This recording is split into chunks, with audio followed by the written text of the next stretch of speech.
What's up, dudes? Simon back with another video. Yes, it is almost time. We are 6 weeks away from download. So of course I thought I would do a video just giving you guys some tips on everything and what to bring. This will be download number 15 for me. So obviously as a seasoned festival goer, I think I have a good idea of what to bring and what will help you and make your experience better and easier. So in this video I'll be giving you loads of tips and giving you sort of the lowdown on what to bring for a festival to make your stay really as easy and as painless as possible. Hopefully for you first timers and less experienced people, there will be loads of stuff in there for you, so get your pen or your phone out to write some of this stuff down. For you other seasoned festival goers, hopefully a few things in here will remind you of what to do when you go. Before we go into this, I know times are tough for everyone at the moment, so it's literally whatever you can manage or afford. A lot of this can be done on a budget, and I will highlight to you guys when that's the case.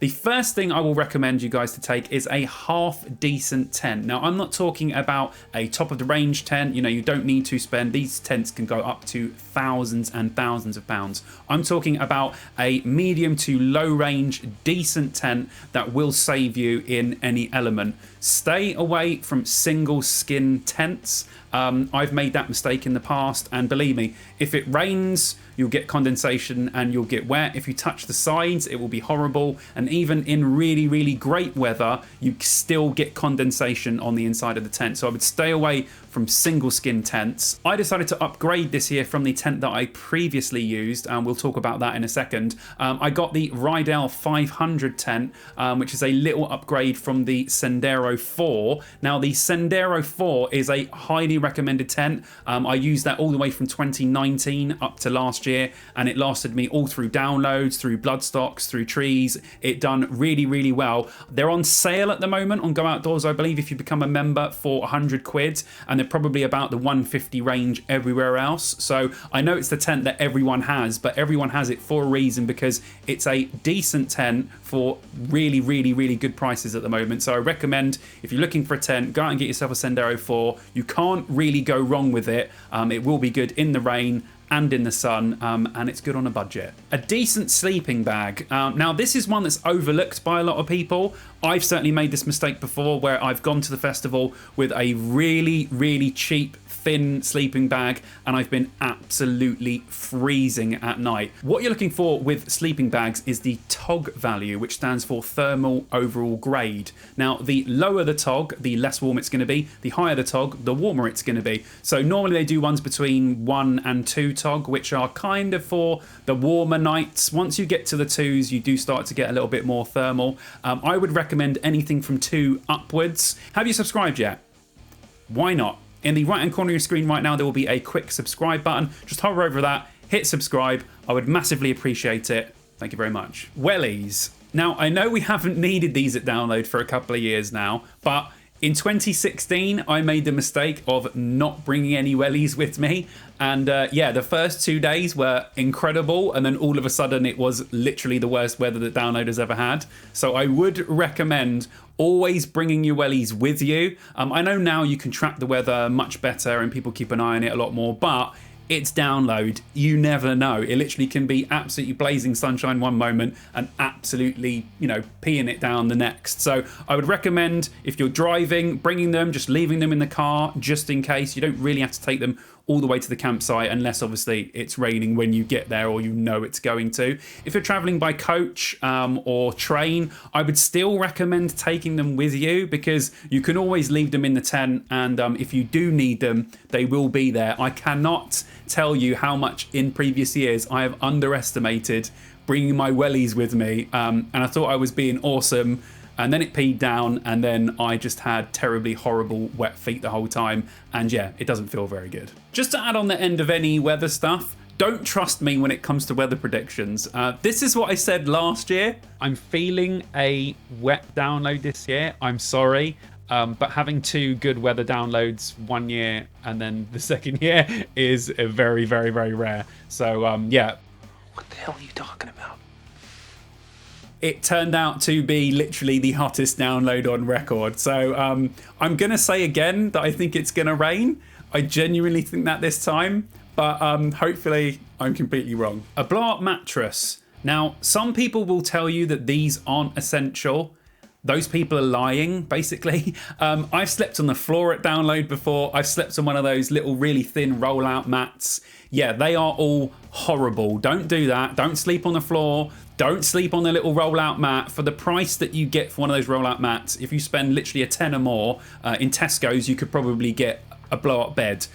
Any blow-up bed is better than no blow-up bed, trust me. Even if it's the cheapest little single one, it doesn't matter. You won't be sleeping on the floor, which is a massive bonus. Last year, me and Vicky had a camp bed, like a double one, which was amazing, but it was so heavy and it took a lot to carry. Luckily, I had a trolley, so I strapped it to that. So if you're willing to carry it, I do recommend a camping bed because it was great. We could store everything underneath it. The tent was much tidier and it was a really, really comfortable sleep being off the floor, but they are super, super heavy. So any mattress you can get, whether it's on the floor or on a camping bed, I would definitely recommend.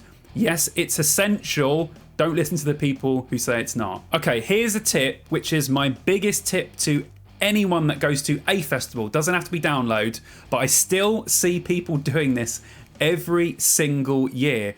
You don't have to take all of your stuff from the car to the campsite at once. You can do multiple trips. I see this every year. People absolutely struggling to carry their stuff or to pull their trolley because they've loaded up with literally everything from the car. You can always go back. On the first trip, just bring everything you need to get your camp set up. So, you know, obviously your tent, you know, maybe a chair to sit in for a little while. We tend to bring everything, bring a few beers with us, sit down, have a few beers for an hour or two. You know, you don't need necessarily to bring your clothes. You're not going to get changed as soon as you get to the campsite. You don't need to bring, if you're going to bring food or all of your drink, you don't need to bring all that in the first go. So just the stuff that you need to get your camp set up, your tent in place. We normally chill, have a few beers and then go, okay, let's go for a second trip. You could even do a third trip if you want. It's totally up to you, but I do recommend not killing yourself, killing your back, killing your calves, killing everything in one trip, rather than just taking what you need, just chilling for a little bit, then go back, grab all the rest of the stuff. Believe me, you will feel much better than killing yourself to do it in one. Do you like tattoos?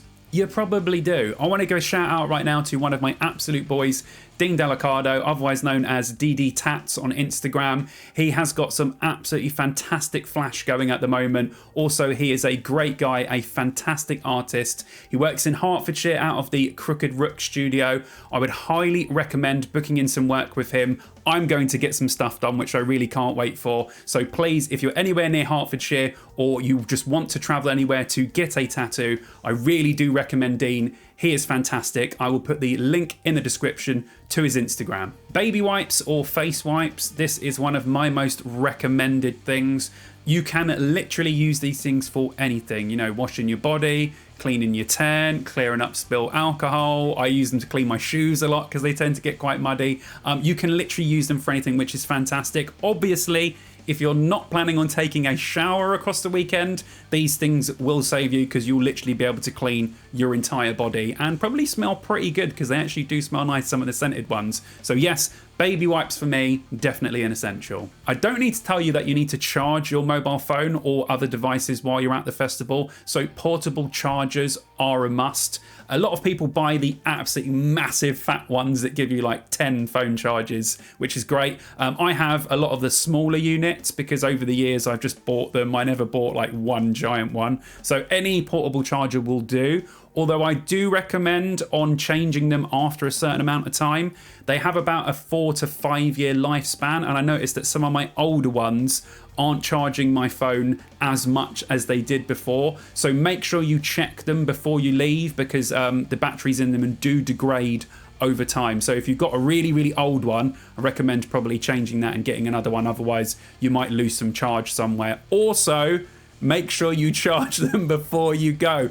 I've made that mistake before where I plug my phone in and I've been like, oh, there's no charge in it because I didn't charge it before I left like an idiot. So make sure you charge them. But yes, portable chargers, a must. Extra toilet paper. Now, some people might be like, what? They've got toilet paper there. They do, and to be fair to Download, they are very, very good at topping it up. but you really don't want to be caught short when you've gone to the loo and there's no toilet paper in there, because, you know, you don't always check before you go in. I see a lot of the ladies doing that, but I'm guessing the guys probably don't do that as much. So what I would recommend is bringing an extra roll with you, or 2 rolls, depending on how much you go to the loo, wrapping a bit up and just putting it in your pocket. Normally I'm wearing, you know, of course, the metal thing, camo shorts, but they got loads of pockets, so I always just roll up a bit of tissue and put it in one of the pockets. So if I go to the loo, I don't even have to think that there's toilet paper there because I've always got it on me. So that's definitely one that I recommend. A pillow. Now, to be honest, for the first few years of Download and probably a couple of the more recent years, I didn't bring a pillow like an idiot. And yeah, I was wondering why my neck hurt. I guess why. It's always good to bring a pillow with you. I bought one of the blow-up pillows a couple of years ago. That was pretty good. But I honestly think nothing beats just a standard normal pillow. I think rather than having your head just right on that blow-up mattress, which I'd done for quite a long time, having the pillow is way better. I know it's an annoying thing to carry, but if you just strap it to your backpack or strap it to your trolley, I think you'll be better off for it. Torches and lanterns. Now, a lot of the campsite parts are quite dark, especially if you're away from a lit pathway. So having torches and lanterns are obviously highly recommended so you can see. It's really difficult to find stuff in a tent anyway, and you don't want to be doing that in the pitch black. So having a tiny little torch or a lantern, normally there's a place in the tent where you can hang that up. So if you're in there having a drink with people, or, you know, even just getting ready, getting changed, they're really, really helpful. So I would recommend them. You can get the little torches from Poundland, which actually are pretty good. And the lanterns, I got 2 from Tesco's for 20 quid a couple of years ago, so they probably won't be far off that, but those are great and I'm still using them now. So yes, you can do that on a budget. Yeah, so you can get some really cheap lanterns that are actually good, and the same for torches. I highly recommend getting some. Okay, my tip number 2 would be transferring all of your alcohol into plastic bottles before you get to the festival. I still see people doing this every year as well. They drive all the way to the festival and then they start putting the alcohol in bottles at the festival. Why would you do that when you want to get as much download time in as possible when you can do it before? I understand if you were in a rush or you didn't have time to do it, but if you're prepared, if you're watching this video, I'm sure you've got time to go out and buy, you know, a 20, 30p bottle of, you know, water or whatever, pour that out or drink it, whichever way you want to do it, and fill that with alcohol in preparation. Also, the storage bottles, you know, like this one, I'm just drinking water from this one at the moment, but I tend to bring these a lot because you can reuse them. Obviously, you know, we want to be as, you know, friendly to the earth as possible. So if you have one of these for water, you can always fill it with booze. It's fine. You can always clean it out afterwards. It might taste like alcohol for a few weeks, but hey, in the gym, that might give you a little extra incentive. But yeah, so definitely do it before you get to the festival. Don't do it in your car while you're at the festival. Now, suntan lotion. Now, I'm not sure if you know it, but that big ball of hydrogen helium in the sky can be quite bad for you if you're not covered up. No matter what skin type you have, how you do in the sun, you should always have suntan lotion with you and be putting it on. Now, people always say, hey, you know, you can't get that tanned. Yes, you can. You can get tanned even when it's cloudy at Download. Those UV rays will penetrate the clouds, and I've been sunburnt before when it's been overcast at Download. If you're on holiday, you don't spend that much time in the sun because you can go in and out of wherever you're staying. At Download, you are one with the elements pretty much the entire time that you're there. So look after yourselves, look after your skin, and make sure you bring suntan lotion. Right, food and drink. Now, unlike most festivals, Download has its own co-op. Now, I'm sure if you already know about it, you'll know about the co-op. If this is your first time going to the festival, I may have just blown your mind there. Yes, the festival has its own co-op. Now, last year, I made a specific point of not bringing any food or drink with me and getting it all there. It literally worked perfectly. Now, it's different if you have dietary requirements or you're very fussy with your food, because obviously that co-op will not have everything that everyone will want, but it does have most stuff, especially from an alcohol standpoint, and it's not that much more expensive than your standard co-op would be. The prices are still good. So last year I was living off meal deals, and then I would get a coffee and, you know, maybe a bacon roll from one of the food trucks that's there. Obviously, we're blessed at Download with loads of great food, so I wouldn't recommend carrying and bringing too much with you. I always tended, when I brought food with me, to bring a lot of it back and not actually end up eating any of it. So make use of the co-op while you're there. Obviously bring stuff if you're very, very specific with your dietary requirements. But yeah, you don't have to bring that much with you. So don't overload yourself with mixers and crates of beer. We can get it all at the festival. Right, now I'm going to do a few quick fire bits that I don't think necessarily are essential, but I do bring a lot of these things because I feel like they are really, really helpful. Okay, a water carrier. Now, obviously they have water points at download. You could just bring, obviously, a giant, you know, water bottle or whatever you want, but I do recommend also having one of the water carriers, especially if it's hot, because you'll want as much water as close to your tent as possible. So what I would do is get one of those from Poundland, literally go and fill it up and then leave it either inside or just outside your tent. Black bags is another one I recommend to people. We want to keep the campsite as tidy as possible, so bringing a black bag to put all of your rubbish in will be much better than creating a massive pile of rubbish in the middle that no one will clean up and everyone will think, yeah, that's disgusting. Now, if you're a squinter like me, make sure you don't forget your sunglasses. Even if it's overcast, the UV rays can be quite high, so I'm always walking around like that, so I always have to make sure that I have my sunglasses with me so I don't hurt my eyes, basically. Lip balm would be another one that I would recommend, because obviously they're getting sun as well, and you're probably not likely to put suntan lotion or cream on your lips, so bringing some lip balm will save them. A bum bag as well always helps. I always wear one when I go into the arena, so I can store stuff in there like my portable charger, my phone, and just anything else really that I need, you know, sunglasses, suntan lotion, anything you need really for the day that you can carry around, that you can bring in. I mean, you could try sneaking booze in it, but normally they check it anyway, so good luck with that. But yeah, bum bag is definitely recommended. Rennies is another one that I definitely recommend for those who suffer with heartburn. I don't really suffer with it on an everyday basis, but when you're at the festival eating the kind of food that you're eating and drinking all weekend, you will get some. So bringing Rennies or Gaviscon, any of those, will help you massively. You do not want to end up in Heartburn City without some relief. Dry shampoo, that definitely saved me when I had long hair. Now I've cut my hair, I'm not sure how that's going to go. I might just do like a man shower, maybe bring some shampoo with me and just wash it with some water, depending on how cold it is. If it's freezing cold, then I might just bring some dry shampoo and see how that works. And finally, I would recommend bringing the small holiday style miniatures. So, you know, your toothpaste, your deodorant, you can get moisturizer. They save a lot of space rather than bringing, you know, a whole giant can of Lynx or whatever and bringing a giant moisturizer bottle with you. If you can use other types, I would recommend getting the little holiday miniatures. They will save space and there'll be less to carry. Yeah, so there you go, guys. Thank you very much for watching. Hopefully that helped you remember some stuff that you need to bring. For all you first timers, hopefully there's loads of stuff in there that you guys can jot down. For all you old festival goers, hopefully just reminded you of a couple of other things, or just reminded you of what to bring this year, because that's exactly what this video does for me. I'll be getting all my stuff out the loft very, very soon to make sure I've got everything.